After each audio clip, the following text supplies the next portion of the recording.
हेमंत विश्व शर्मा जी आसाम के मुख्यमंत्री है। आसाम में काम करना है नहीं। इतने दिनों तक कांग्रेस पार्टी में थे, लंबे समय तक थे।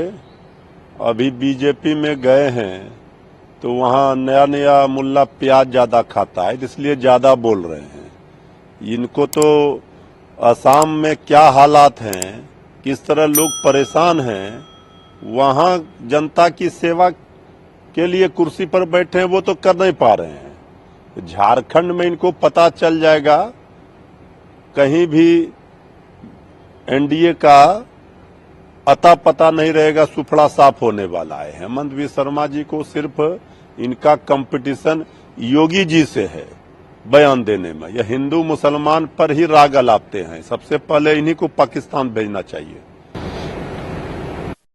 रजिस्टर नहीं है, पूरे देश भर में 15,000 एकड़ लैंड है और ये सब कांग्रेस के कार्यकाल में उन्हें दिया गया। काफी गंभीर आरोप तेजस्वी सूर्या के द्वारा लगाए गए। कांग्रेस ने 1995 और 2013 में जो वक्फ बोर्ड को पावर दी, उस पावर के रिमूवल को करना चाहिए, उसी की वजह से इंक्रोचमेंट वक्फ बोर्ड। देखिए, वक्फ बोर्ड पर जो भी राग आज बीजेपी अलाप रही है, वो 400 पार का जो सपना था वो पूरा नहीं हुआ। वो तो 240 पर अटक गई। अयोध्या हार गए। यूपी में जनता ने आधे से भी कम पर ला दिया। तो अब ये सब चाह रहे हैं इसी तरह से देश का ताना बाना बिगाड़ना। वक्फ बोर्ड एक बहाना है।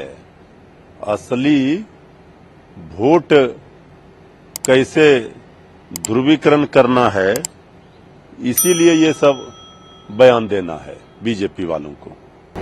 सर, इंडिया पार्टी 25 सीटों पर चुनाव लड़ेगी। ये उसी तरह हो रहा है जिस तरह से बिहार में आरजेडी ने 6 सीटें मिली हैं, लेकिन आरजेडी ज्यादा सीटों की मांग कर रही है। देखिए, झारखंड हो या बिहार, महाराष्ट्र हो, झारखंड और महाराष्ट्र में जो विधानसभा के चुनाव हो रहे हैं, वहां मुकाबला बिल्कुल साफ है।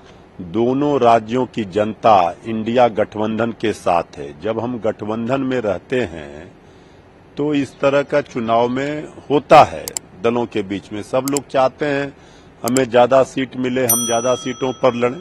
लेकिन जब अंतिम निर्णय हो जाता है तो फिर जनता भी उस निर्णय के साथ होता है और सभी दलों को मंजूर होता है। तो इसलिए बीजेपी 4 लाख प्रयास कर रही है कि इंडिया गठबंधन में मतभेद की बातों को हवा दी जाए। पहले अपने गिरेबान में झांके। एनडीए में क्या है? एनडीए में देखिए, वहां जेडीयू को 2 सीट दिया, श्री चिराग पासवान जी को 1 सीट पर हैसियत बता दी। महाराष्ट्र में देखिए वहां क्या हो रहा है। शिंदे जी का और जो एनडीए में बीजेपी हैं, अजित पवार जी हैं, तो वहां सिर्फ फुटअव्वल है। यहाँ इंडिया गठबंधन में ऑल इज वेल है, चाहे महाराष्ट्र हो चाहे झारखंड हो।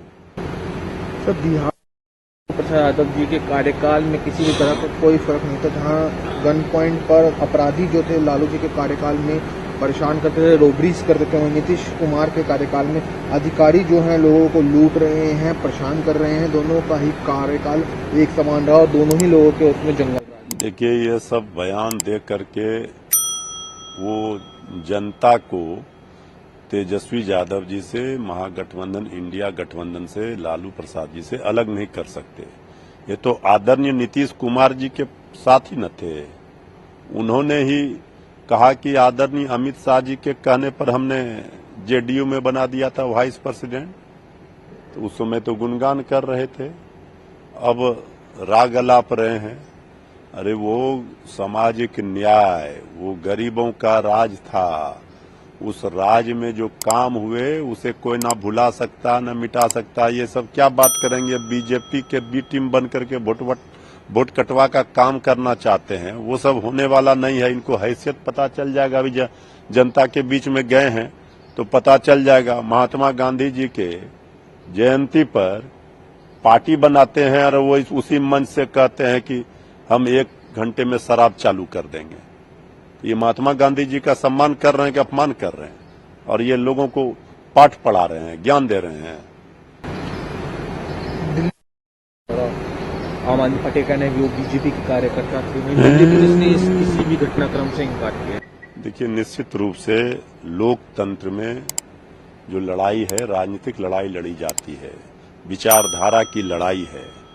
लोकतंत्र में हिंसा का कोई स्थान नहीं होना चाहिए।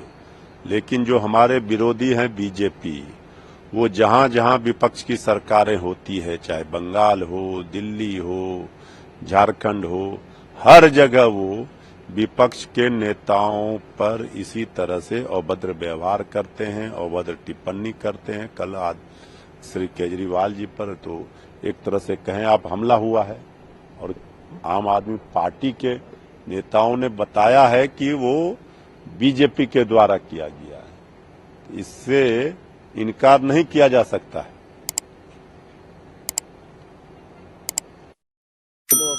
माननीय न्यायालय का जो फैसला है, इस पर कोई राजनीतिक टीका टिप्पणी नहीं हो सकती है। ये माननीय न्यायालय का फैसला है, सबको मान्य होना चाहिए।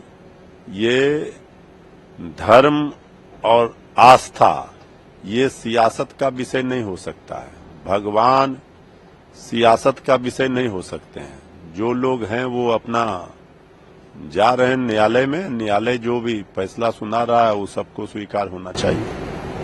पंजाब में किसान को लेकर ठीक नहीं है। भारतीय किसान यूनियन क्रांतिकारी दल के चेयरमैन है सुरजीत सिंह फूल, उन्होंने अपनी बात रखते हुए कहा कि 26 अक्टूबर को दोनों फर्म रोड ब्लॉक करेगी 4 जगह पर, और हम लोग प्रोटेस्ट करेंगे 1 बजे पंजाब की सड़कों पर। देखिए, अन्नदाता हमारे किसान भाइयों के प्रति चाहे किसी की कोई भी सरकार हो, उनको संवेदनशील होना चाहिए।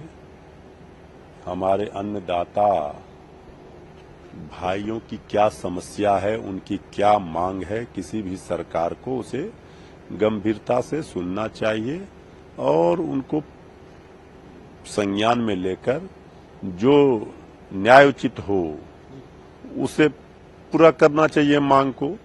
और पंजाब की सरकार, हम अपील करेंगे कि किसान भाइयों के साथ बात करके उनकी जो मांगे हैं उन पर विचार करें, और पूरा हमें भरोसा है, विश्वास है कि पंजाब की सरकार किसान भाइयों के हित में काम कर रही है और किसानों की सारी समस्याओं को सुन करके उनकी सारी मांगों को भी पूरा करेंगे।